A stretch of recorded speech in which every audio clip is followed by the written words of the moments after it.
जय हिंद दोस्तों, मैं शैलेश भाई फिर से स्वागत करता हूं सभी का एग्जाम हैरियर पर। आई होप आप सभी लोग अच्छे होंगे, बेहतर होंगे। स्टार्ट करते हैं आज के मोस्ट इंपोर्टेंट सेशन को। डेट है आज की 22 फरवरी, 5 पीएम का वक्त हो चुका है और आज आपका स्पेशल सेशन रहने वाला है जो आप मेरे साथ जस्ट अभी कवर करने वाले हो। सबसे पहले मैं आपको बता दूं, सैटरडे संडे ये 2 दिन जो हैं ये हम लोगों ने ऑलरेडी इंपॉर्टेंट तरीके से चुने थे ताकि हम लोग सैटरडे संडे की जो क्लासेस हैं वो और बेहतर तरीके से ले पाएँ। तो सैटरडे और संडे की जी इस क्लास में आपका स्वागत है और आज आपका सैटरडे है। कल बेसिक तौर पर मैंने आपको संडे को छुट्टी बताई है क्योंकि संडे को लगभग मैं चाहता हूँ कि कम से कम एक दिन रेस्ट हो जाना चाहिए। आप अपने घर पर रह के इसका रिविजन कर सकते हो। बाकी वीकली होता है, वीकली में आपको ऑलरेडी नेक्स्ट डे या फिर गतिविधि सीरीज में ऑलरेडी कवर करा ही देता हूँ। हो सकता है फिर भी अगर चीज़ें सिस्टमेटिक रहीं तो मैं इस क्लास को संडे को ले लूँगा। अगर संडे को आपको कोई इवेंट नहीं मिलता है तो संडे को आप लोग छुट्टी मना सकते हो और मंडे को हमारी जो क्लासेस हैं वो दोबारा से रेगुलर हो जाएंगी और जिस टाइम पे क्लास होती हैं उसी टाइम पर आपकी क्लासेस रेगुलर होंगी। ये बात ध्यान रखिएगा, सुबह 5 और शाम को 5 पीएम पर। तो चलते हैं आज की महत्वपूर्ण क्लास पर, जो क्लास अपकमिंग एसएससी या फिर अभी के रेलवे एग्जामिनेशंस के जरूरी है। लेकिन आज का जो सेशन है आपने थंबनेल देखा होगा, आज का जो सेशन रहने वाला है बेटा वो आपका बूस्टर डोज रहने वाला है। बूस्टर डोज का मतलब जब आप एग्जाम देते हो तो बहुत सारे क्वेश्चंस वन लाइनर होकर निकल जाते हैं, समझ नहीं आता आंसर क्या होगा। उस बेस पर आपकी आज मैं क्लास ये स्पेशल तौर पर लेने वाला हूं। कुछ क्वेश्चंस आपको रिपीटेड देखने के लिए मिलेंगे, कुछ क्वेश्चंस आपने पहली बार देखोगे ऐसे मिलेंगे, ठीक है, क्योंकि आज सैटरडे है। चलते हैं क्लास में और इंपॉर्टेंट क्वेश्चन की करते हैं शुरुआत। किस देश ने पहले फीफा वर्ल्ड कप की मेजबानी की थी? ये क्वेश्चन देखो ध्यान से समझना। इस क्वेश्चन में एक तो जीएस पूछ दी है और इस क्वेश्चन में मेरा काम क्या रहेगा, जैसा जीएस पूछा है उसी के बेस पर करंट अफेयर को अपडेट कर देना। सबसे पहले जब क्वेश्चंस की बात आती है तो जीएस से आप प्योर स्टैटिक जीके में चले जाओ। फीफा किसका शासी निकाय है? तो फीफा बेटा याद रखोगे आप लोग, फुटबॉल का शासी निकाय है। पहला क्वेश्चन तो आपने ये कवर किया, शासी निकाय का। दूसरा आपने क्वेश्चन जो कवर करोगे वो कवर करोगे, फीफा की स्थापना बेटा 21 मई 1904 को फीफा बनता है। फीफा के फाउंडर अब की बार बेटा सीजीएल में पूछे गए थे, रॉबर्ट गैरटिन वैसे इनका पूरा नाम है लेकिन रॉबर्ट जी के नाम से इनको हम लोग जानते हैं। बेटा इसकी जो स्थापना हुई थी जिसको हम लोग फाउंडेड एट कह सकते हैं, इसकी स्थापना पेरिस में हुई थी। इसकी स्थापना पेरिस फ्रांस में हुई थी। इसका मतलब ये नहीं कि इसका मुख्यालय भी वहीं पर होगा। तो सर मुख्यालय कहाँ पर है? इसका मुख्यालय जुरिच में, आपको याद रख JURICH। जुरिच सर कहाँ पर पड़ता है? स्विट्जरलैंड में। तो याद रखना जुरिच स्विट्जरलैंड में इसका हेडक्वार्टर है। अगला पॉइंट जो आपसे यहाँ पर पूछेगा वो पूछेगा बेटा इसके प्रेसिडेंट के बारे में। तो आप लोग प्रेसिडेंट के बारे में याद रखोगे ज्ञानी इन्फेंटिनो। ज्ञानी इन्फेंटिनो जो है वो वर्तमान में इसके बेटा राष्ट्रपति हैं, को मतलब प्रेसिडेंट है, मतलब आपके अध्यक्ष है। टोटल मेंबर सर कितने हैं? तो आपको याद रखना है कुल मिलाकर 211 मेंबर्स आपको देखने के लिए मिलते हैं। अगर मैं इस क्वेश्चन की बात करूं जो आपके सामने है, अब जीएस में आ जाओ कि फीफा वर्ल्ड कप को पहली बार किसने होस्ट किया था? तो आई होप आप लोग आंसर दे रहे होगे उरुग्वे। उरुग्वे वो देश है जिसने पहली बार फीफा वर्ल्ड कप को गुरुजी होस्ट किया था। अब पेपर में पूछेगा सर मान लो आपने कह दिया फीफा वर्ल्ड कप को फुटबॉल को पहली बार होस्ट किया था, कब होस्ट किया था? तो मेरा आंसर बेटा रहेगा 1930 में पहली बार उरुग्वे के द्वारा फीफा वर्ल्ड कप की मेजबानी की जाती है। ठीक है सर, हम आपकी बात समझ गए। अब अगर हाल ही में पूछ दिया जाए तो क्या करोगे? तो याद रखना बेटा हाल ही में 22वां संस्करण हुआ है। हाल ही में आपका 22वां संस्करण हुआ है और ये सर जी कहां पर हुआ है? याद रखना आपके 2022 में। इसको सर जी होस्ट किसने किया था? कतर के द्वारा बेटा इसको होस्ट किया था। कतर ने इसको होस्ट किया था। लेकिन सर जी जीता कौन था? तो इसमें जो जीतने वाला देश था बेटा वो आपका अर्जेंटीना था। इसमें सर हार कौन गया था? रनर अप टीम का नाम क्या है? तो रनर अप टीम का नाम याद रखिए फ्रांस वो टीम है बेटा जो इसमें हार गई थी। अब एग्जाम ओरिएंटेड पॉइंट लिखिए, हर 4 साल बाद होता है 22 और 4 26। तो यही एडिशन बेटा 2026 में कब होगा और संस्करण कौन सा होगा? 22 के बाद बेटा 23वां संस्करण। होस्ट कौन करेगा? तो बेटा 3 देश, एक देश का नाम यहाँ पर कनाडा है, एक देश का नाम यहाँ पर मैक्सिको है और एक देश का नाम यहाँ पर बेटा यूनाइटेड स्टेट्स ऑफ अमेरिका है। और मैं डिटेल में बताऊं 2030 का भी बेचना घोषणा हो चुकी है। 24वां संस्करण 2030 में जो होस्ट किया जाएगा उसको होस्ट करने वाले 3 देश हैं। एक का नाम बेटा मोरक्को है, एक का नाम रहेगा आपका पुर्तगाल, क्या रहेगा? पुर्तगाल, और एक का नाम रहेगा आपका बेटा स्पेन। क्या रहेगा? स्पेन। और लिखिए 2030 के बाद 2034 की भी घोषणा हो चुकी है बेटा, इसका 25वां संस्करण जो है वो एकमात्र देश होस्ट करेगा, उसका नाम रहेगा बेटा Saudi Arabia. Most important question मैंने आपको जीएस, जीके और करंट अफेयर से अपडेटेड दे दिया। अब यहां पर एक और क्वेश्चन सुनिए साथियों, ये जो क्वेश्चन पढ़ा है ये आपने मेंस का पढ़ा है, पुरुषों का पढ़ा है। यहीं पर आपके पेपर में क्वेश्चन बेटा वुमन का भी पूछा जाता है। क्या बात कर रहे हो सर? बिल्कुल बेटा, यहीं पर आपके पेपर में क्वेश्चन वुमन का भी पूछा जाता है। तो आओ हम लोग इस क्वेश्चन को वुमन से कवर करें। तो वुमन में याद रखना, हाल ही में 9वां संस्करण बेटा 2023 में हुआ था। इसको होस्ट करने वाले देश एक ऑस्ट्रेलिया था और एक देश का नाम बेटा आपका न्यूजीलैंड था। वहीं पर अगर पेपर में कह दिया जाए सर इसको जीता कौन था, तो आपको याद रखना है स्पेन इसको जीता था। अगर आपसे पूछ दिया जाए इसमें रनरअप टीम का नाम क्या है, तो साथियों इंग्लैंड जो देश है वो इसको हार गया था। क्या बात कर रहे हो सर? अब यहीं पर करंट अफेयर 10वां जो संस्करण है बेटा ये 2027 में होस्ट किया जाएगा, 23/4/27। और इसको होस्ट करने वाला बेटा जो देश रहेगा उसका नाम याद रखना ब्राजील रहेगा। पूरा क्वेश्चन खत्म। अब इसका 11वां संस्करण जो 2031 में होगा उसकी घोषणा ही नहीं की गई है, वो क्वेश्चंस करंट अफेयर में अवेलेबल ही नहीं है, तो मैं आपको पढ़ा भी नहीं सकता। जो डाटा अवेलेबल था वो मैंने आपको पूरा खींच तान के बता दिया, क्या डाटा था, कैसे डाटा था, कैसे आपके पेपर में ये आ सकता है। आई होप मेरी बात आपको समझ में आई होगी। अब चलते हैं आज के अगले क्वेश्चन पर। मजा आया? देखो क्वेश्चन में डिटेल हो तो कम से कम इतनी हो, लेकिन डिपेंड करता है कि जो टीचर पढ़ा रहा है उसके सामने पढ़ने वाले बच्चे कैमरे के पीछे हैं कौन, वो इस क्वेश्चन को किस प्रकार से डील करेंगे, ये बात उन पर निर्भर करती है। क्योंकि इस क्वेश्चन में सिर्फ 3 कैटेगरी थी।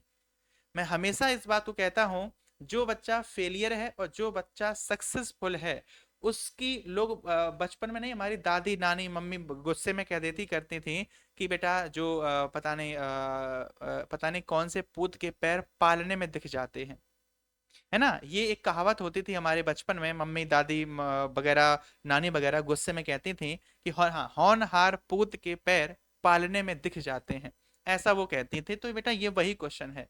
डिपेंड करता है, पढ़ाने वाले ने तो पढ़ा दिया, डिपेंड करता है जो उस कंटेंट को ग्रहण कर रहा है, जो शिक्षा को ग्रहण करना है वो किस प्रकार से ग्रहण कर रहा है, डिपेंड उस पर करता है। तो वहीं पर नींव रख जाती है सिलेक्शन होने और ना होने की। खैर, चांग नामक वाद्य यंत्र के साथ चांग नृत्य किया जाता है। सबसे बड़ी बात इस क्वेश्चन में आपको जो ध्यान रखनी है, या तो आप चांग बेटा वाद्य यंत्र याद रखिए या फिर याद रखिए चांग नृत्य। तो बेटा वाद्य यंत्र से कोई क्वेश्चन नहीं बनता, क्वेश्चन बनता है चांग डांस भारत के किस राज्य में किया जाता है। तो चांग डांस जो होता है बेटा वो भारतीय राज्य राजस्थान में किया जाता है। कहां पर? राजस्थान में किया जाता है। राजस्थान में किस स्थान पर किया जाता है? राजस्थान के अंदर इलाका है जिसको हम लोग बेटा बीकानेर के नाम से जानते हैं। तो राजस्थान के बीकानेर में बेटा इसका आयोजन किया जाता है। दूसरी बात, कब किया जाता है? जब हमारे संपूर्ण भारत के अंदर बेटा होली पर्व मनाया जाता है, तब राजस्थान के बीकानेर में बेटा इसको आयोजित किया जाता है। और वो भी वर्ष में 2 बार, एक बेटा होली पर्व पर और एक याद रखना महाशिवरात्रि। और एक कहां पर? महाशिवरात्रि। और एक आपको याद रखना बेटा महाशिवरात्रि पर, एक याद रखना बेटा महाशिवरात्रि पर। एक बार मैं और बता दूं सभी लोगों को कि आपके यहाँ पर शायद ये होता होगा, होता नहीं, ये तो एक बेटा एक नॉर्मल सी बात है, लगभग हर इंसान को पता होनी चाहिए। आप लोग महाकुंभ, जो बच्चे महाकुंभ नहीं जा पाए हैं, बहुत से बेटा बच्चे ऐसे होंगे जो महाकुंभ नहीं जा पाए होंगे, परंतु आपके आस पड़ोस में कोई ना कोई महाकुंभ जरूर गया होगा। महाकुंभ का मतलब समझते हो? महाकुंभ है, महादान है, ये इसी से संबंधित है। और अगर आप महाकुंभ गए होगे तो वहां पर जो लोग नहा कर आए हैं पानी लेके आए होंगे, और पानी उन्होंने बेटा वितरित किया होगा, बांटा होगा। कम लाए होंगे तो एक एक दो लोगों को बांटा होगा, लेकिन दान में जरूर दिया होगा। जो पानी होता है बहुत शुभ माना जाता है, ठीक है। अगर आपके घर में कोई गया हो तो ऐसा जरूर कीजिए। पहली बात तो कह के करना बेवकूफता है, आपके दिल से क्या निकलता है वो डिपेंड करता है। तो बेटा महाकुंभ का अगर आपके यहाँ पर पानी हो तो उसको दान जरूर दीजिएगा। तो जब दान दोगे, अगर आप नहीं गए हो, किसी ने आपको अगर दान दिया है, तो बेटा महाशिवरात्रि और जो 22 तारीख लास्ट बेटा जो डाटा आपका है आपके महाकुंभ का, उस दिन उससे स्नान जरूर कीजिएगा, बहुत बहुत शुभ है। ठीक है, जिस प्रकार से महाकुंभ 144 साल बाद बेटा आया है, किस प्रकार से ग्रहण जो होते हैं उनकी दिशा के अनुसार ये महाकुंभ पड़ता है, उसमें बेटा बहुत अच्छा मुहूर्त है। ठीक है, मेरे यहाँ पर तो खैरी पैने वगैरह नहीं है, तो मैं फिलहाल मैं संडे को अपने आज कल मैं अपने घर पे निकलूंगा और मैं घर पे ये पूरी प्रक्रिया करूंगा जाकर। तो आप अगर हो सके ये इस प्रक्रिया को जरूर कीजिएगा। ठीक है, बहुत शुभ माना जाता है ये। खैर आगे बढ़ते हैं। तो महाशिवरात्रि बेटा पर्व पर आपको ध्यान रखना है, और इसी प्रकार से बेटा चांग डांस का आयोजन किया जाता है राजस्थान में, ये इसी से संबंधित है, तो ध्यान रखना, बहुत इंपॉर्टेंट क्वेश्चन है। दूसरी बात, जब इसको किया जाता है तो बेटा याद रखना एक लोकगीत भी यहाँ पर गाया जाता है, एक लोकगीत भी गाया जाता है। उस लोकगीत को हम लोग बेटा धमाल के नाम से जानते हैं, उस लोकगीत को हम लोग धमाल के नाम से जानते हैं। तो धमाल गीत भी बेटा आपके यहीं से संबंधित है। ठीक है, धमाल तभी गाया जाता है। अब बढ़िए आगे।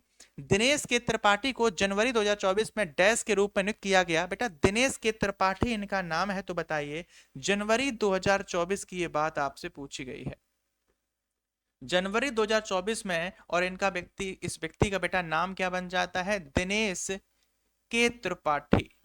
और दिनेश के त्रिपाठी का पूरा नाम दिनेश कुमार त्रिपाठी है, पंडित जी हैं। तो दिनेश कुमार त्रिपाठी को बेटा क्या बनाया गया, तो vice president, vice chief of naval staff, chief of personnel, rear admiral, या फिर चीफ ऑफ नेवल स्टाफ। तो यहाँ पर चीफ हटा दो, यहाँ पर रेयर एडमिरल हटा दो, चीफ ऑफ पर्सनल ये हटा दो, vice chief of naval staff याद रखना साथियों, vice chief of naval staff.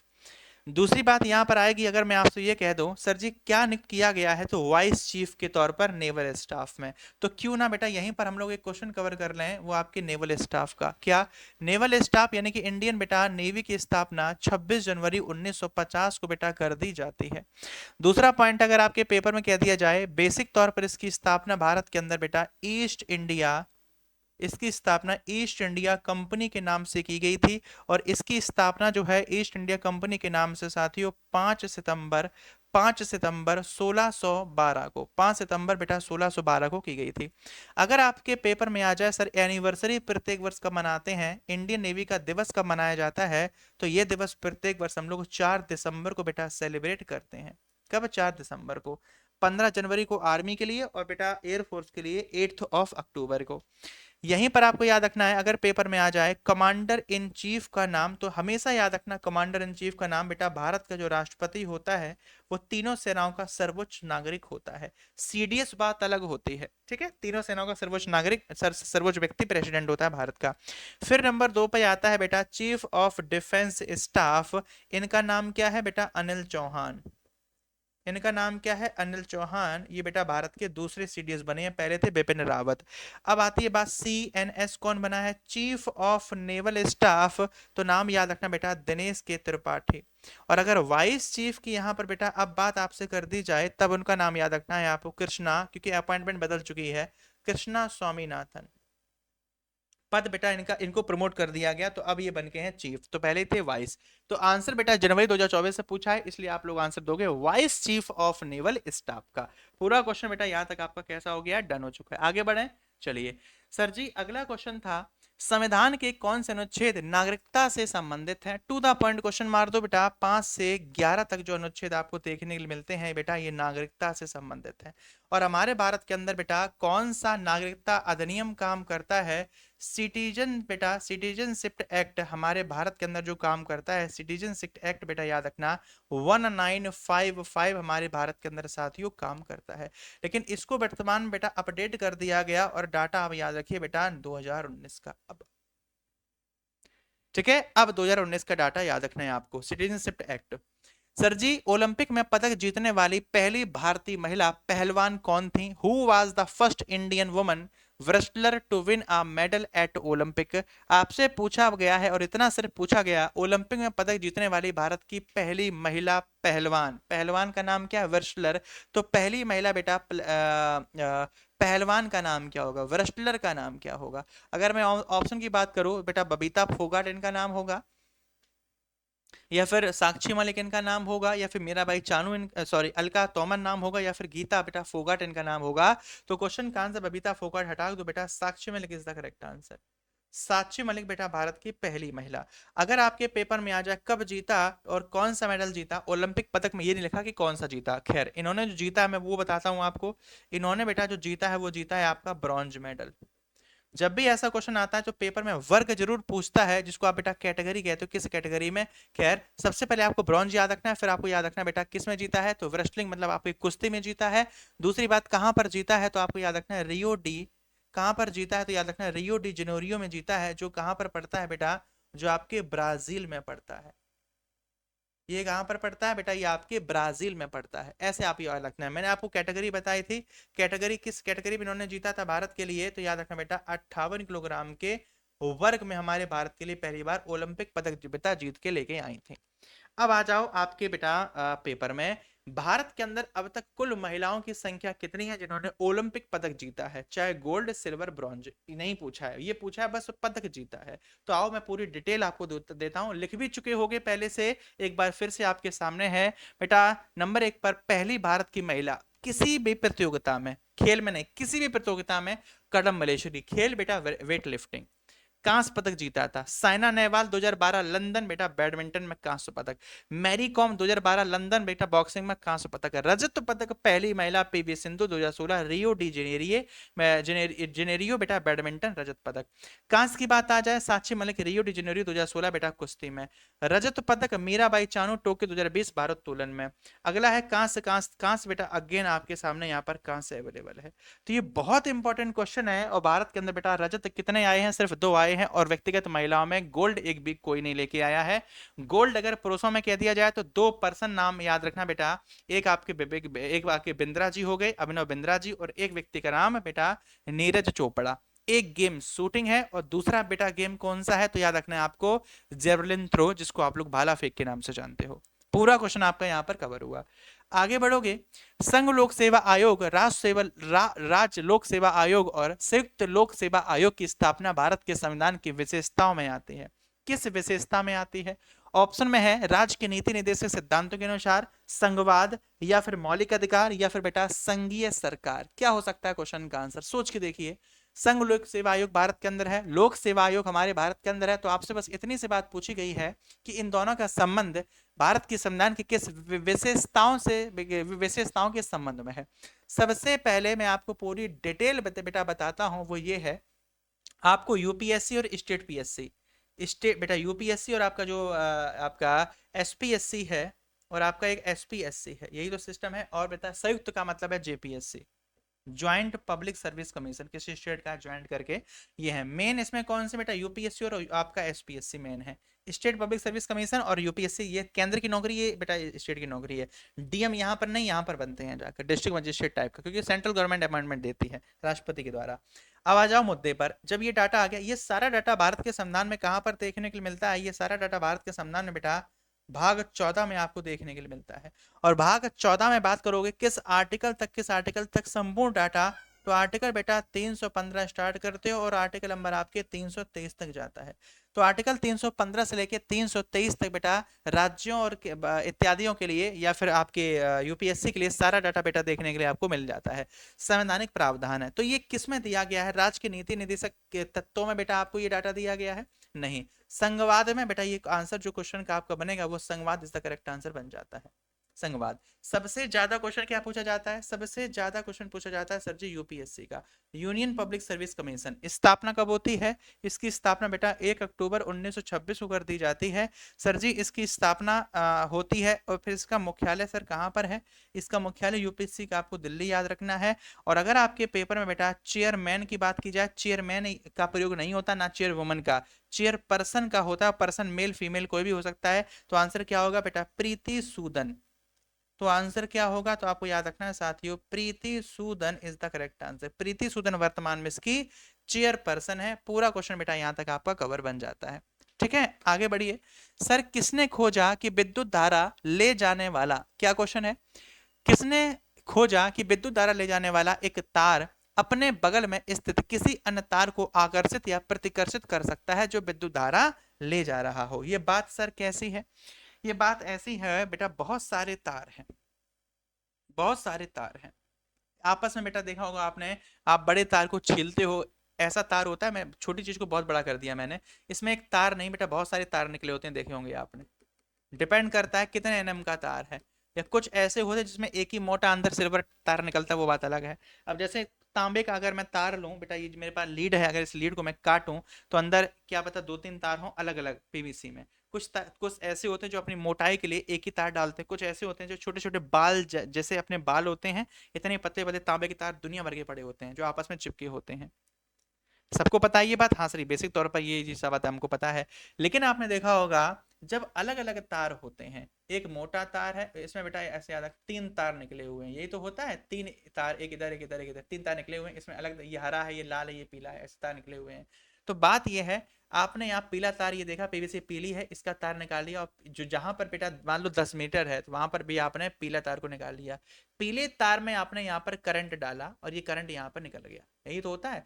तो ये वाले जो तार होते हैं बेटा, इनमें प्रतिकर्षण, इसमें प्रतिकर्षण होता है। जैसे एक देहाती एग्जांपल दूं, एक लड़का रोड पर खड़ा हुआ है, एक लड़का रोड पर खड़ा हुआ है, देखा होगा आपने, और उसकी एक बहुत अच्छी सी जीएफ है। समझना बात ध्यान से, मैं सिर्फ समझाने के लिए एग्जांपल दे रहा हूँ, और कोई मुझे समझ नहीं आ रहा है इसलिए। तो एक अच्छा सा लड़का है, एक अच्छी सी जीएफ के साथ बेटा आराम से रोड पर निकला, बगल में दो चार लड़के खड़े होते हैं, तो बेटा प्रतिकर्षण होते हैं, काश एक मेरी भी होती। या उसमें कुछ बहुत बड़े वाले होते हैं, वो क्या कहते हैं, काश इसी की मेरी हो जाए। और तीसरा क्या सोचता है, तो देख भाई मैं अभी थोड़ी देर बाद अपनी बना लूंगा। ऐसे ऐसे इंसान होते हैं। तो बेटा मैन आदमी तो निकल गया, लेकिन ये बेटा आकर्षण या प्रतिकर्षण का शिकार हो गए। ठीक है, इसी बेस पर ये क्वेश्चन है। तो आपसे ये पूछा है, ये खोजा किसने ताकि ऐसा भी होता है।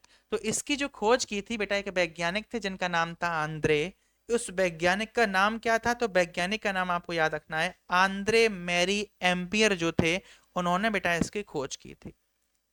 ठीक है, ये बात आपको ध्यान रखनी है। अगला क्वेश्चन देखिए, सर जी सबसे बड़ी अंत, और हाँ इसी में एक चीज और होती है बेटा, इलेक्ट्रिसिटी से बना हुआ चुंबकीय क्षेत्र, इलेक्ट्रोमैग्नेटिक एरिया। इसी में क्या आता है बेटा, इसी में आपका आता है इलेक्ट्रोमैग्नेटिक, इलेक्ट्रोमैग्नेटिक बेटा एरिया। जब भी आपने देखा होगा बेटा लाइट आती है पावर हाउस में, जब आप जाओगे कभी पावर हाउस में जाना, तो बड़े तार से छोटे तार में जब लाइट जाते कोई इंसान टच नहीं करता, क्लिक कर दो तो वो तार ऐसे होते हैं बेटा, मोटर से फिर दूसरे तार में टच होते हैं। जब टच होते हैं इतनी दूरी होती है, इतनी दूर से स्पार्किंग होने लगती है, ऐसे बिजली कड़कती है ऐसे ऐसे करके, फिर वो टच हो जाता है जाके, फिर बिजली शांत हो जाती है क्योंकि वो टच हो गया है। तो अब प्रतिकर्षण बंद हो गया, पहले हो रहा था।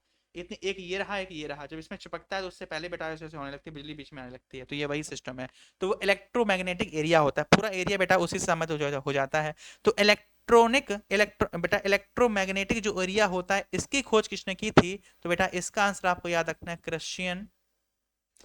इसकी खोज किसने की थी, तो आंसर आपका आएगा क्रिश्चियन बेटा ऑस्ट्रेड के द्वारा, क्रिश्चियन ऑस्ट्रेड के द्वारा इसकी खोज की गई थी। सर इसकी खोज हुई कब थी, तो आंसर आपको याद रखना है 1820 में बेटा इसकी खोज हुई थी। कब हुई थी, 1820 में बेटा इसकी खोज हुई थी। यहां तक आपका पूरा डाटा क्लियर हो जाता है। अब बढ़ते हैं बेटा अगले क्वेश्चन पर। सबसे बड़ी अंतर्देशीय नमकीन झील सांबर भारत के किस राज्य में आपको देखने के लिए मिल जाती है। क्वेश्चन ध्यान से पढ़ना कि इन्होंने कहा क्या है। ठीक है बेटा, इन्होंने कहा क्या है कि सबसे बड़ी अंतर्देशीय नमकीन झील है, ये भारत के किस राज्य में आपको देखने के लिए मिलेगी। और वो भी राज्य नहीं पूछा है बेटा, सबसे बड़ी बात लो भैया, राज्य पूछा ही नहीं है। तो आंसर बेटा क्या आएगा, सांबर के बारे में राज्य जब पूछा ही नहीं है तो सांबर का संबंध आपके बेटा ऐसे समझिए Jaipur district, pink city of India. तो जयपुर डिस्ट्रिक्ट, और जयपुर डिस्ट्रिक्ट कहाँ पर पड़ता है आपके राजस्थान पे, तो राजस्थान के जयपुर डिस्ट्रिक्ट में बेटा ये आपको देखने के लिए मिल जाती है। अच्छा खासा क्वेश्चन है। तो आंसर, अब इसका आंसर कैसे दोगे, इसका आंसर ऐसे दोगे जब आप बेटा मैप मैप आपने बनाया। ठीक है, ये जब आप मैप बनाओगे, मान लो भारत का मैप बेटा ये है, मान लो भारत का मैप ये है, तो जम्मू कश्मीर कहां पर है, ठीक, यहां पर बेटा कौन है, तमिलनाडु या फिर आपका केरल। ये एरिया कौन सा है बेटा, ये एरिया अगर देखा जाए ये किसी का नहीं है, ये एरिया देखा जाए बेटा उड़ीसा का है, यहाँ पर उड़ीसा है लास्ट में, और यहाँ पर कौन है बेटा, गुजरात है। तो अब एक बात सोचिए, अगर मैं इनको उत्तर दक्षिण पूर्व पश्चिम की बात करूं तो बेटा उत्तर कौन सा है, दक्षिण कौन सा है, पूर्व कौन सा है, पश्चिम कौन सा है। तो ये एरिया कौन सी होगी? उत्तर पूर्व, इसको नॉर्थ ईस्ट कहते हैं। आई होप यू डन, समझ में आया होगा। ये एरिया कौन सा है बेटा? उत्तर पश्चिम का। ये कौन सा बन गया? उत्तर पश्चिम का। ठीक है, इस प्रकार से आपको ये याद बेटा, यार सॉरी, पूरा पश्चिम।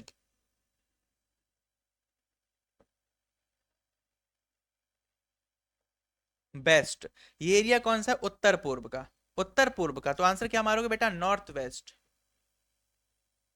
ठीक है, अब राजस्थान कहां पर है? राजस्थान ना यहाँ है, ना यहाँ है, ना यहाँ है, ना यहाँ है। कहाँ है बेटा राजस्थान? आपको इस तरफ देखने के लिए मिलता है। तो जैसा ये आंसर तो नॉर्थ ईस्ट इधर है, इसी प्रकार से नॉर्थ वेस्ट इधर है। तो क्वेश्चन का आंसर जो बेटा हो गया, राजस्थान कहाँ पड़ता है? नॉर्थ वेस्ट में। तो आंसर क्वेश्चन क्या बन गया? नॉर्थ ईस्ट, साउथ वेस्ट बेटा, नॉर्थ वेस्ट। उत्तर पश्चिम जो क्वेश्चन होगा पूरी तरीके से सही हो जाएगा, उत्तर वेस्ट। मेरे हिसाब से मैं पढ़ाने में बिल्कुल भी चूका नहीं हूं, हर चीज मैंने आपको यहाँ पर तरीके से साथियों बता दी है। अब अगर आपके पेपर में कुछ वैसे क्वेश्चन पूछ दिए जाएं, एशिया में अगर आपसे पूछ दिए जाए बेटा मीठे पानी की सबसे बड़ी झील, एशिया में अगर आपसे पूछ दी जाए मीठे पानी की झील, तो आंसर बेटा आप लोग क्या देते हो? बुलर। क्या आंसर तो दोस्तों आपका आता है? बुलर आपका आंसर बेटा आ जाता है। वहीं पर आपको याद रखना है, अगर भारत के साथियों खारे पानी की सबसे बड़ी झील का नाम बताइए, तो आती है बेटा उड़ीसा के अंदर एक लेक है जिसको आप लोग चिल्का लेक के नाम से जानते हो, जो भारत की पहली वेटलैंड भी बनी थी। वाह।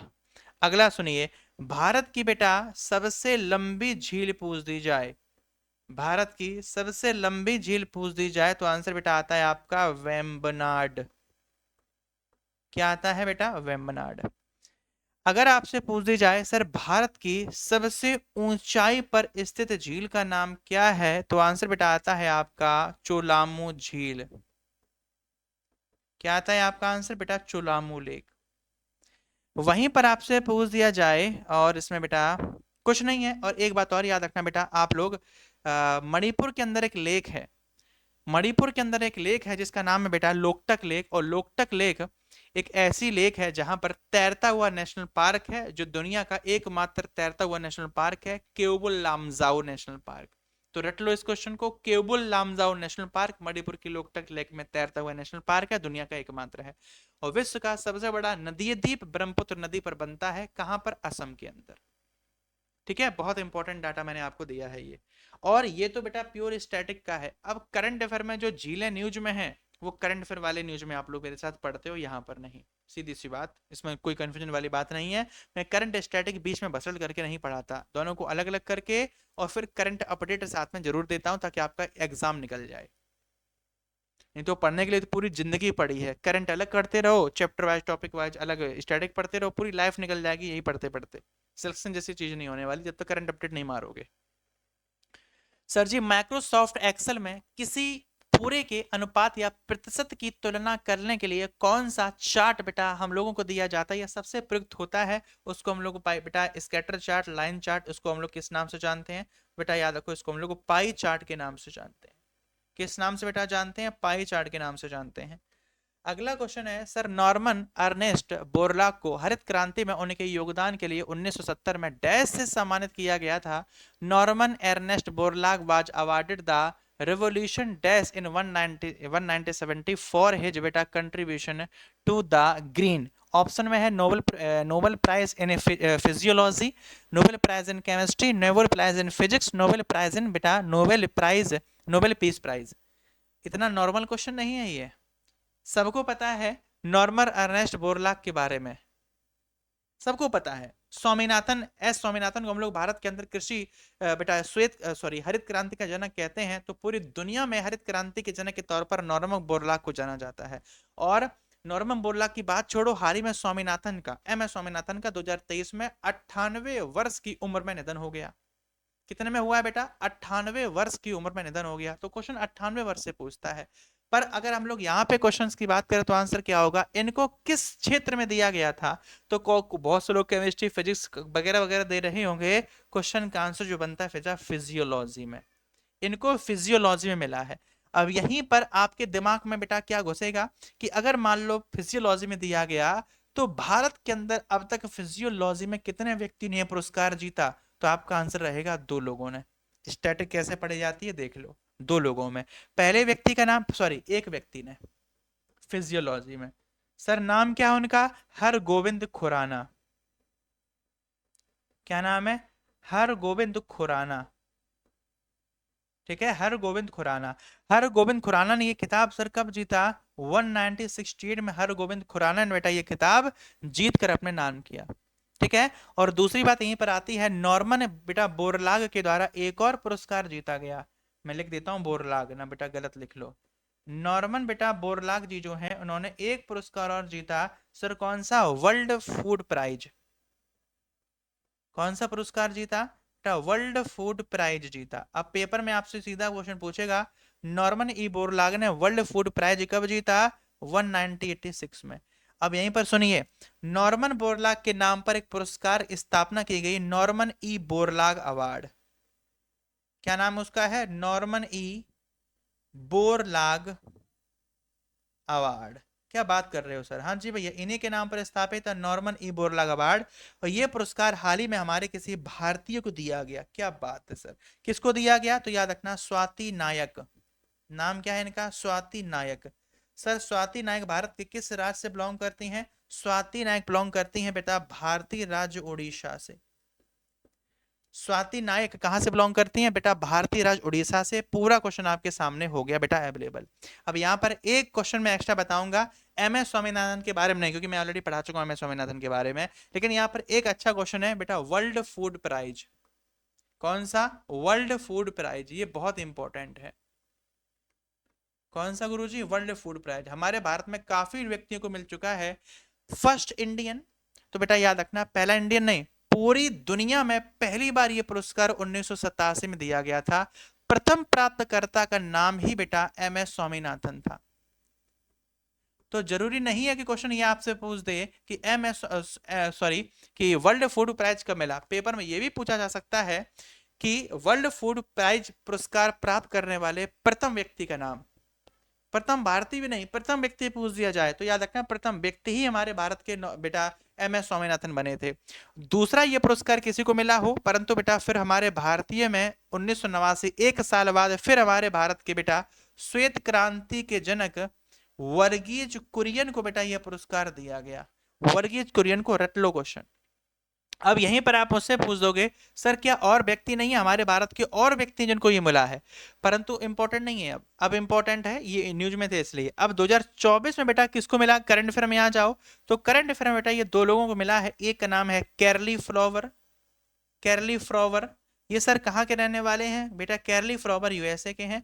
और एक व्यक्ति का नाम है जियोफ्री। एक व्यक्ति का नाम है जियोफ्री हैटन। HATTIN, Geoffrey हैटन। जोफ्री हैटन का संबंध किस देश से है? तो आंसर आपका रहेगा सर यूनाइटेड किंगडम से। तो ये स्टैटिक जी की हो गई, ये करंट अफेयर हो गई, और ये बेटा स्टैटिक हो गई, ये फिर करंट अफेयर हो गई। पूरा क्वेश्चन यहां तक आपका बेटा समाप्त हो जाता है। अगला क्वेश्चन वहीं पर शुरू होता है। वर्गीकरण का मतलब होता है क्लासिफिकेशन। तो क्लासिफिकेशन के अनुसार, वर्गीकरण के अनुसार निम्नलिखित में से कौन सा अनुक्रम सही है? ठीक है। परिवार, ये क्वेश्चन मैं आपको बहुत बार पढ़ा चुका हूं, तो सबसे पहले मुझे बताइए वर्गीकरण किस हिसाब से है? दुनियादारी भाड़ में जाए। सबसे लास्ट में प्रजाति है। अब समझ लो वर्गीकरण किस हिसाब से है। सबसे लास्ट में आपसे बेटा क्या दे दिया है? प्रजाति। अब खुद सोच लो कि क्वेश्चन का आंसर क्या होगा, खुद सोच लो। ठीक है, जाति सबसे लास्ट में है भैया, जाति सबसे लास्ट में है। तो आंसर क्या होगा? शुरू किससे होगा? तो 100% क्वेश्चन का आंसर बेटा जो शुरू होगा वो फाइलम से है। तो अरे यार, जब एक ही ऑप्शन है, क्वेश्चन ही खत्म कर दिया पूरा। लो, ऑप्शन ही ऐसे रखा था। सबसे पहले आपका फाइलम, वर्ग, गण, परिवार, जीनस, उसके बाद आपकी प्रजाति आती है। डिटेल चाहिए? You can take the screenshot, please take the screenshot.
भूख लगी है यार, खाना खाया नहीं मैंने अभी, सॉरी।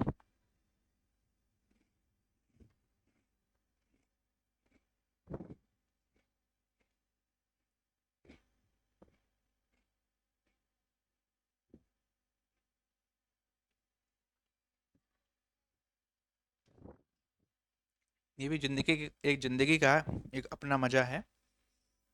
सामान सब रखा है, खाने पीना बनाओ खाओ, टाइम इतना नहीं है कि बना खा लो, बिस्कुट खा के पानी से काम चला रहा हो। ये भी एक अपनी अपना मतलब मजा है लाइफ का। चलिए आगे बढ़ते हैं। कौन सा बौना ग्रह 38.5 से 53 एयू की दूरी पर 310 वर्षों में सूर्य की परिक्रमा कर पाता है? ऐसा कौन सा है? इसको हम लोग बेसिक तरीके से हमेशा के लिए बेटा क्वेश्चन का आंसर जानते हैं। प्लूटो एरिस हटाकर make is the correct answer. ये रेलवे का सबसे प्रभावी क्वेश्चन है और एसएससी एमटीएस का, और ज़्यादा इसका लेवल हाई है नहीं, इतने ही लेवल पर क्वेश्चन पूछा जाता है। अदर अदर चंद्रमा से कितनों की खोज हो चुकी है वर्तमान में, ऐसे क्वेश्चन पेपर में आते हैं। यहाँ पर फिलहाल में याद रखना ये बौना ग्रह है, ठीक है, और लगभग सूर्य का बेटा परिक्रमा इतने टाइम तक कर पाता है, 300 लगभग 10 वर्षों लग इसको लग जाते हैं। तो मेक मेक जो होगा is the correct answer question का बेटा बन जाता है। आगे सर जी, छन्नू लाल मिश्र किस संगीत वंश से संबंधित हैं? नाम इनका है छन्नू लाल मिश्र। तो आप मुझे इस क्वेश्चन का आंसर बस इतना दोगे कि छन्नू लाल मिश्र किस संगीत वंश से संबंधित हैं। छन्नू लाल का संबंध बेटा आगरा संगीत घराने से था, किराना संगीत घराने से था, या फिर दिल्ली संगीत घराने से था, जयपुर संगीत घराने से था। छन्नू लाल का संबंध बेटा आप लोगों को याद रखना है, ये किराना संगीत घराने से बिलोंग करते हैं। बेटा अगर आपके पेपर में आ जाए इनका जन्म कहाँ से हुआ था, तो हमारे भारत के अंदर आजमगढ़ बेटा एक जिला है, और यह जिला आजमगढ़ आपको कहाँ पर देखने के लिए मिलता है? बेटा ये आपको उत्तर प्रदेश के अंदर एक जिला बेटा देखने के लिए मिल जाता है, ठीक है। ये आजमगढ़ बेटा आप लोगों को याद रखना है, जो काफी ज्यादा इंपॉर्टेंट है। छन्नू लाल साहब जो हैं, ये वो व्यक्ति हैं बेटा, फिलहाल तो इनका निधन हो गया है, ये वो व्यक्ति हैं जिनको अपनी ही बेटा कार्यक्रम में 2020 में भारत सरकार के द्वारा पद्म विभूषण अंतिम पुरस्कार, इनको बेटा पद्म पद्म भूषण पुरस्कार 2010 में, और इनको बेटा वर्ष 2000 में संगीत नाटक अकादमी पुरस्कार से सम्मानित किया गया। अगर ये बेटा जिंदा होते और अभी भी काम कर रहे होते तो अब तक इनको भारत रत्न मिल गया होता। क्यों? जब भी किसी व्यक्ति को देखो, एक चीज तो कंफर्म है, अगर किसी व्यक्ति को सीधा पद्म विभूषण दे दिया जाए, जो भारत का सबसे सर्वोच्च नागरिक पुरस्कार है भारत रत्न से के बाद वाला, तो आंसर पद्म पुरस्कार में सबसे बड़ा कौन सा है? तो पद्म विभूषण, फिर भूषण, फिर श्री, और नंबर एक पर जो पद्म से हटकर है भारत रत्न, वो एकमात्र है। अगर किसी को सीधा पद्म विभूषण मिल गया, पद्मश्री पद्म भूषण मिला ही नहीं है, तो एक तो देखो पद्म में सर्वोच्च हो गया, फिर भी वो लगातार उसी पे बेहतर काम करता चला जा रहा है, तो अब कौन सा ऑप्शन बचा है? भारत रत्न का, तब दिया जाता है भारत रत्न पुरस्कार, ठीक है, उसकी अहमियत के अनुसार। सर जी, गुलामगिरी पुस्तक जो है निम्नलिखित में से किसके द्वारा लिखी गई थी? बेटा गुलामगिरी जो पुस्तक है उसको ज्योतिबा बाई फूले के द्वारा बेटा लिखा गया था। ज्योतिबा फूले के द्वारा गुलामगिरी नामक बेटा पुस्तक को लिखा गया था। सर जी, ये किस पर आधारित थी? तो याद रखना बेटा, सबसे बड़ी बात, एक तो ये महिलाओं पर आधारित थी। दूसरी बात बेटा, जब महात्मा, इनको हम लोग महात्मा फूले के नाम से भी जानते हैं, तो आंसर याद रखना बेटा महात्मा फूले, ठीक है। महात्मा फूले बेटा जब आप लिखोगे तो इनसे संबंधित एक छोटा सा पॉइंट है। महात्मा फूले जो है इन्होंने बेटा 27 सितंबर 1873 बेटा 73 को स्थापना की थी सत्योधक समाज की। किसकी स्थापना की थी इन्होंने? बेटा सत्योदक समाज की स्थापना 24 सितंबर 1873 को कर दी थी। दूसरी बात, इनका साथियों बाकी उसके बाद क्या हो गया? निधन हो गया 63 वर्ष की उम्र में। कहां पर बेटा? पुणे के अंदर। परंतु पेपर में यह भी पूछा जाता है इनके जीवन साथी का नाम बताइए। जीवन साथी का मतलब पता है बेटा? हाफ। हाफ का मतलब समझते हो? तो याद रखना, उनका नाम था सावित्री, उनका नाम था सावित्री बाई फूले। क्या नाम था? सावित्री बाई बेटा फूले इनका नाम था, ऐसे याद रखना है। अब यहां से गुलामगिरी के साथ में जो आपके पेपर में पुस्तकें आती हैं, उसमें सबसे इंपॉर्टेंट बेटा पुस्तक में आती है आदम। सबसे ज्यादा बार बेटा पुस्तक आपके पेपर में आई है आदम। उसके बाद एक पुस्तक का नाम है बेटा आजाद शत्रु। क्या नाम है? आजाद शत्रु। इसके बाद आपके पेपर में एक बेटा आई है कामायनी। कौन सी पुस्तक? कामायनी। उसके बाद आई है बेटा आपके पेपर में धर्मात्मा गोखले। इसके लेखक का नाम मुझे देखना पड़ेगा, धर्मात्मा गोखले का लिखा तो मैंने दिया है, या अभी याद आ जाएगा, चलो देखते हैं। इसके बाद आपकी बेटा एक पुस्तक का नाम है देवदास। इस क्लास में बहुत सारे होंगे। अगला है बेटा आनंद मठ। ANANDMATH। पुस्तक का नाम क्या है बेटा? आनंद मठ पुस्तक के लेखक का नाम है। ठीक है। इसके बाद आपको याद रखना है एक पुस्तक का नाम है विरोधी सन्यासी। पुस्तक का नाम क्या है? विरोधी विरोधी सन्यासी एक पुस्तक का नाम है।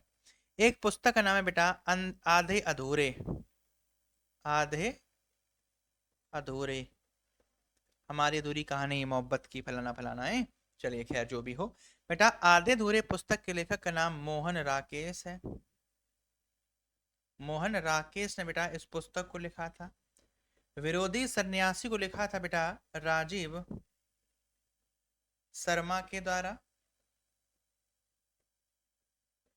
वहीं पर आनंद मठ के पुस्तक के लेखक का नाम मुझे बताने की जरूरत नहीं है बेटा, बंकिम चंद्र चटर्जी। बंकिम चंद्र चटर्जी शॉर्ट में। देवदास की अगर बात की जाए तो याद रखना बेटा शरत चंद्र, इनका नाम था शरत चंद्र चट्टोपाध्याय। बेटा धर्मात्मा गोखले मैं ये भूल गया, हाँ मैं एम के गांधी, क्यों भूल गया, याद है एम के गांधी, धर्मात्मा गोखले उनसे संबंधित थे। कामायनी पुस्तक के लेखक का नाम था बेटा जयशंकर प्रसाद। जयशंकर जयशंकर प्रसाद। बेटा आजाद शत्रु पुस्तक के नाम, आजाद शत्रु पुस्तक का नाम, आजाद शत्रु पुस्तक लिखी थी बेटा जयशंकर प्रसाद के द्वारा। जयशंकर प्रसाद के द्वारा। बेटा आदम पुस्तक के लेखक का नाम क्या था? एस हरीश। क्या था? एस हरीश बेटा इनका नाम था, आदम पुस्तक जिन्होंने लिखी थी। अगर मेरी लैंग्वेज किसी को समझ ना आती हो या ऐसे किसी प्रॉब्लम में आप पड़ जाओ तो एक बात याद रखा करो, जो भी मैं लिखाता हूँ मैं बोलता जरूर हूँ, तो जब बोला करो उस पर ध्यान दे दिया करो, बात खत्म। वीडियो को पॉज कर लिया, परेशान ना हुआ करो बस। बिस्कुट खाओ तो बताओ बेटा, कोकोनट अच्छा बिस्कुट है, पानी के साथ मैं खा रहा हूँ, खाओ तो बताओ। और जिसको भी दिक्कत है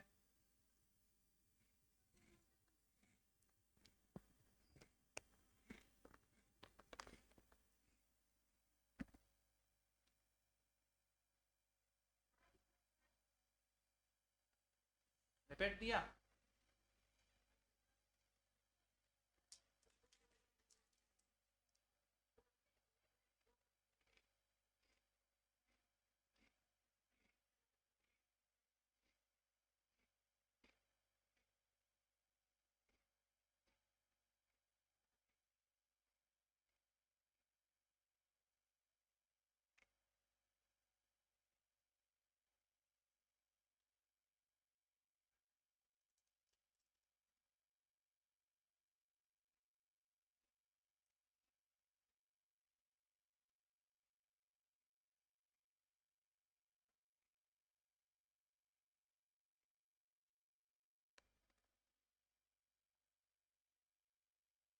अगला क्वेश्चन है, हाल ही में कोलकाता नाइट राइडर्स के द्वारा आईपीएल के किस संस्करण को वर्ष 2024 में बेटा जीता गया है?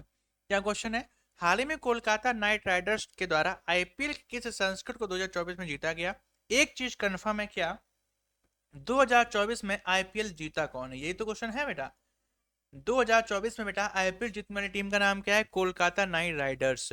तो पूछा है संस्करण कौन सा है, तो याद रखना इसने जीता वो संस्करण नहीं, टोटल में कौन सा संस्करण, तो याद रखना बेटा 17वां।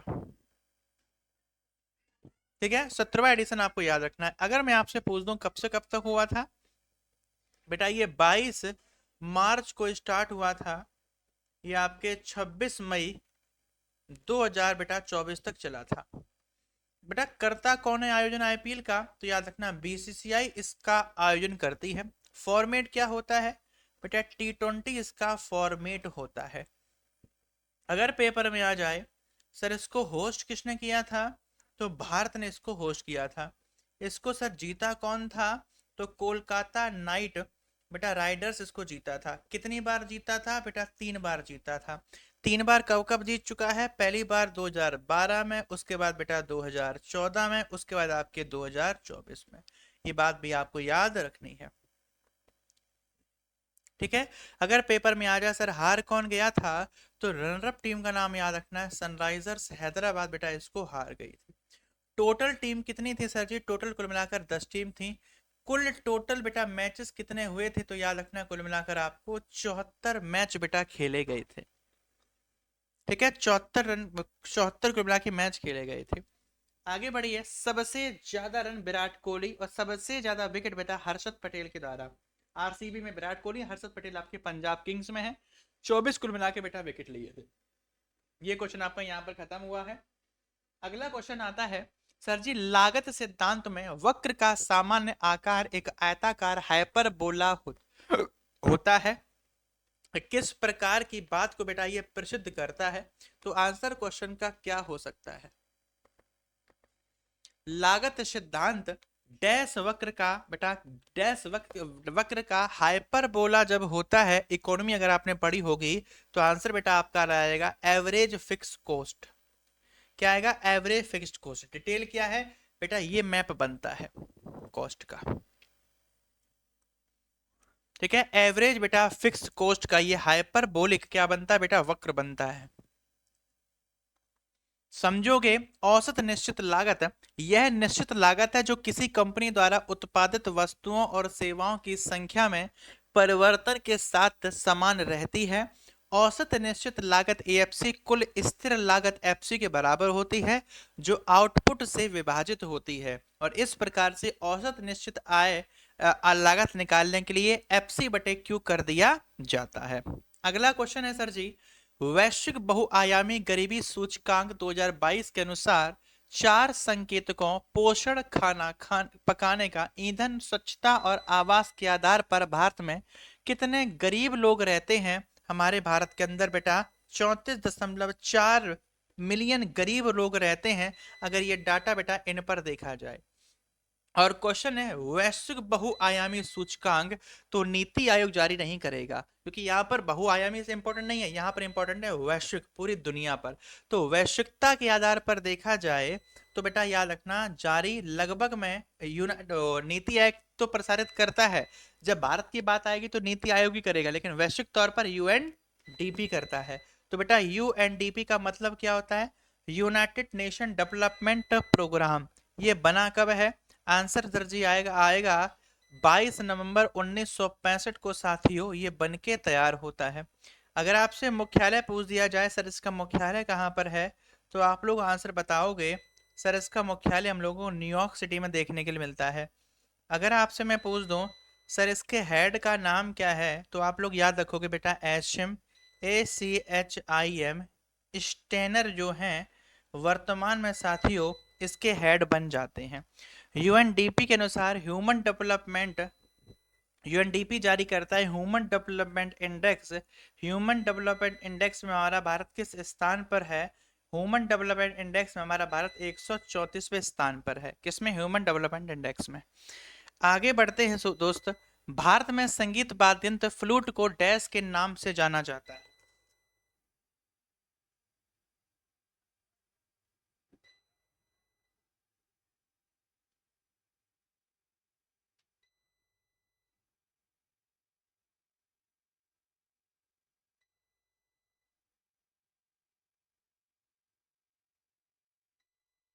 बैठ गई है।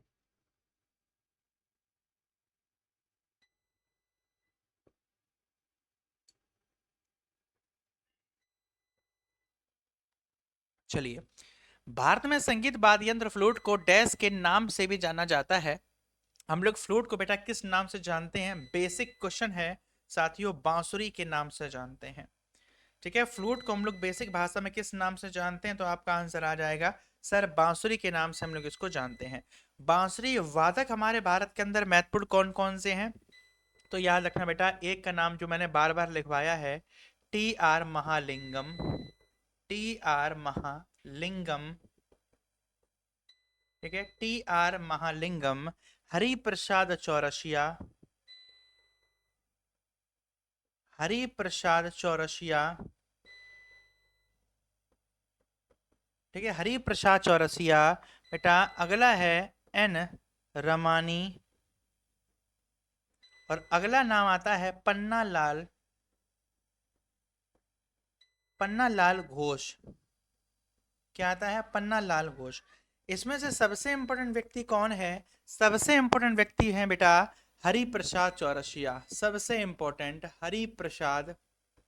अलग से क्वेश्चन इनके बारे में पूछता है। हरिप्रसाद चौरसिया का बेटा अलग से क्वेश्चन पूछता है। हरिप्रसाद चौरसिया का संबंध बेटा या तो फ्रूट से मानो या फिर आपकी बांसुरी से, बात एक ही है। हरिप्रसाद चौरसिया वो व्यक्ति हैं जिनको साथियों याद रखना लता मंगेशकर पुरस्कार मिला है 2021 में। मध्य प्रदेश सरकार देती है पुरस्कार। लता दीनानाथ मंगेशकर पुरस्कार भारत सरकार देती है, जिसको जीतने वाले अभी तक सिर्फ 4 व्यक्ति रहे हैं। दूसरी बात, लता मंगेशकर पुरस्कार 3 राज्य देते हैं, मध्य प्रदेश, आंध्र प्रदेश और महाराष्ट्र। सबसे ज्यादा कौन देता है? मध्य प्रदेश। हरिप्रसाद जी को 2021 में लता मंगेशकर पुरस्कार दिया गया। इनको बेटा भारत सरकार ने 1992 में पद्म भूषण पुरस्कार दिया। इनको भारत सरकार ने बेटा वर्ष 2000 में एक पुरस्कार दिया, वो था पद्म विभूषण। इस प्रकार से पूरा क्वेश्चन बेटा आपका खत्म हो जाता है। अगला क्वेश्चन बैठता है, निम्नलिखित कैबिनेट मंत्रियों में से किसे कर्नाटक का राज्यपाल बनाया गया था? तो कर्नाटक के राज्यपाल दी गई ऑप्शन में से बेटा थावर चंद गहलोत बने थे, राजेंद्र विश्वनाथ बने थे, अर्जुन मुंडा बने थे। नहीं, अर्जुन मुंडा तो बेटा मिनिस्टर थे। हरि बाबू कम्बापति बेटा गलत हो जाएगा, राजेश ये भी हटा दो। थावर चंद गहलोत याद रखना, वो क्या बने थे साथियों? कर्नाटक के गवर्नर बने थे। कौन से भी बने थे? तो याद रखना कर्नाटक के बेटा ये 13वें गवर्नर बने थे। ये बात आपको याद रखनी है। क्या आपको पता है कर्नाटक को पहले किस नाम से जाना जाता था? और कर्नाटक बेटा क्यों इंपॉर्टेंट रहता है? कर्नाटक याद रखना विजयनगर हम्पी की वजह से सबसे ज्यादा बेटा इतिहास में रहा। कर्नाटक जो है पहले इसको हम लोग किस नाम से जानते थे? पहले बेटा हम लोग कर्नाटक को मैसूर स्टेट के नाम से जानते थे। किस नाम से? मैसूर स्टेट के नाम से। कर्नाटक राज्य जो है वो बना कब था? 1 नवंबर 1956 को बेटा कर्नाटक राज्य बन के तैयार होता है। कर्नाटक की बेटा राजधानी का नाम क्या है? और सबसे बड़ा शहर और इलेक्ट्रॉनिक शहर ऑफ इंडिया, उसको हम लोग बेंगलोर के नाम से जानते हैं। कर्नाटक के सर मुख्यमंत्री का नाम क्या है? तो आपको याद रखना है सिद्धारमैया। सिद्धारमैया कर्नाटक के मुख्यमंत्री बेटा इंडियन नेशनल कांग्रेस से संबंधित हैं। कर्नाटक के बेटा विधानसभा में सीटों की संख्या तो याद रखना 224 है। कर्नाटक में बेटा विधान परिषद भी है, कुल मिलाकर 75 सीटें हैं। कर्नाटक के अंदर बेटा राज्यसभा के अंदर 12 सीटें हैं, और कर्नाटक के बेटा लोकसभा के अंदर आपको कुल मिलाकर सीटों की संख्या यहाँ पर 28 देखने के लिए मिलती है। तो कर्नाटक के अंदर बेटा ये पूरा डाटा विधानसभा की सीटें, विधान परिषद की सीटें, राज्यसभा की सीटें और आपकी लोकसभा की सीटें। गया इन्वेटर, ठीक है। यहां तक आपको बेटा पूरा का पूरा जो डाटा है वो आपको याद रखना है। अब कर्नाटक के बारे में मैं एक चीज और बता दूं आपको। बेटा कर्नाटक का राजकीय पशु पेपर में आ जाए तो कर्नाटक का राजकीय पशु आपको देखने के लिए मिलेगा बेटा हाथी। एक मिनट है ना।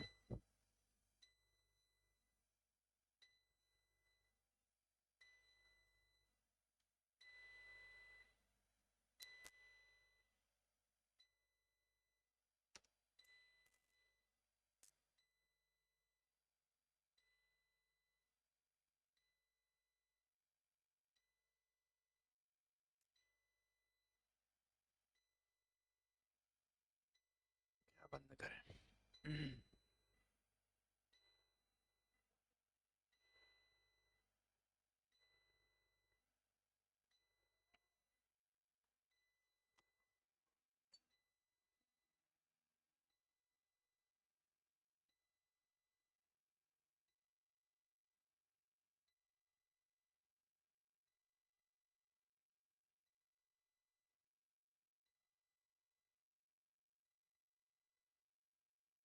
बंद हो जाए तो परेशान मत होना, ठीक है।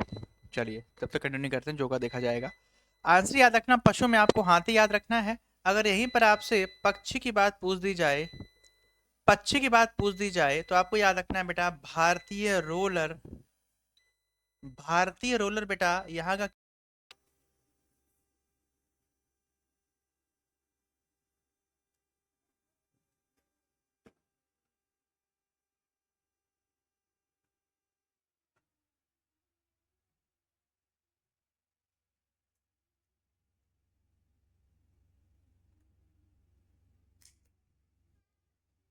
हेलो।